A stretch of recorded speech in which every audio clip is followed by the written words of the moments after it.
episode of NXT at 5. Broadcasting across California with Nikki Lorenzo. This is Inside California Politics. And this week for California's only statewide political show, I'm Nikki Lorenzo in Sacramento. On the show, an in-depth conversation in college. So here in studio this week to help us break it all down, veteran Republican political founder and president public, another vet, Democratic Acosta founder, guys, thanks for being here. A lot to talk about.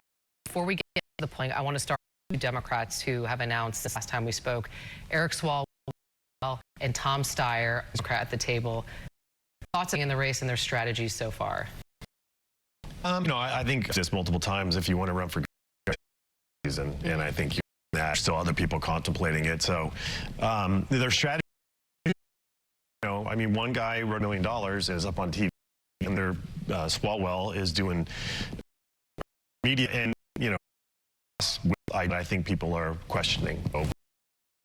That's the take is we'll see. Rob, well, we've seen a void in the field. And so, sure, it's not surprising. I think we have two new candidates, both of who are completely into the vacuum, though, in the field. Steyer, interesting. His advantage is obviously, as Andrew noted, he's written 20 million so TV. If you're watching, yeah, I don't know.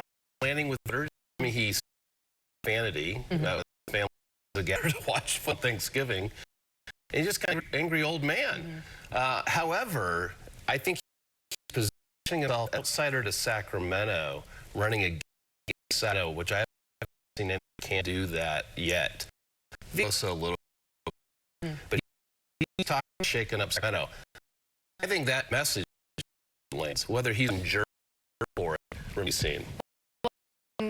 Has been an anti-Trump guy since he is for Congress, really, and that works on a level running a congressional. May now is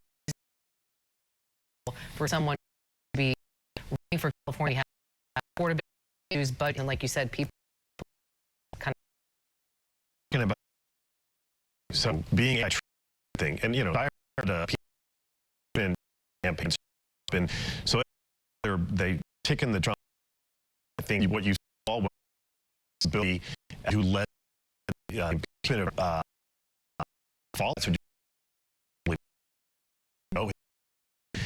Here's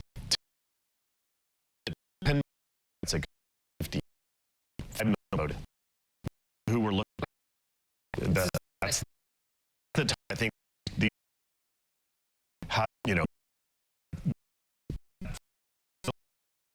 them problem they're all the vote let's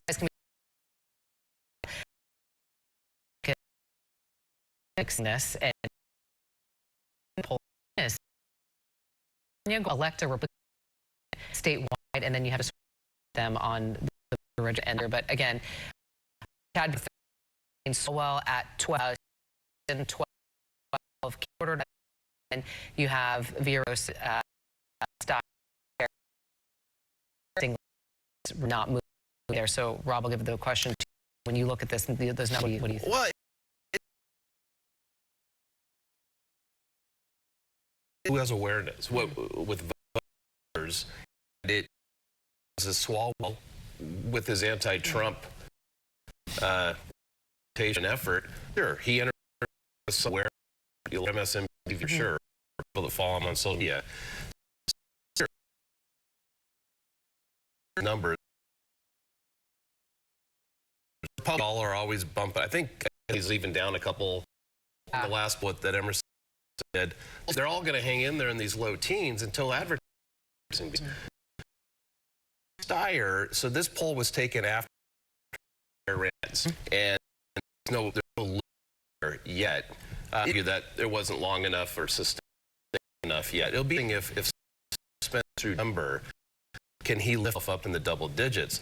If he doesn't, I think that'll red flag for him. Well, you brought up Eric Swalwell and his following on social media, on Twitter, and tell me going to connect thing here that's not connected. But I look at Zohran in Newark, and nobody took this huge following on social media, kind of able to come out of nowhere. I think something like that could happen in this race. And started at 2%, and then he built the giant following with clever, some. I haven't seen any of the candidates for governor do something like that, so we'll see. There's a couple things. One of them was the Democrats, Gavin, don't any to them, about 48%, which is, if you tally most of the candidates, it could be 4%, So you're kind of at place again, big, progressive Democrats who like what Gavin Newsom's doing, Trump, and look, who's going to just be aggressive, and they're sort of around out of these candidates right now. But I don't know if any really, if Dyer adds helping the anti-Sacramento guy, I don't know if that helps you with progressive Democrats because they like Gavin Newsom. Well, and that's because a lot of the ads that we introductory ads with Katie Porter, with Antonio Villaraigosa, and Javier Pérez, California Dream being dead, and it's really, again, if you're saying something like that on the show.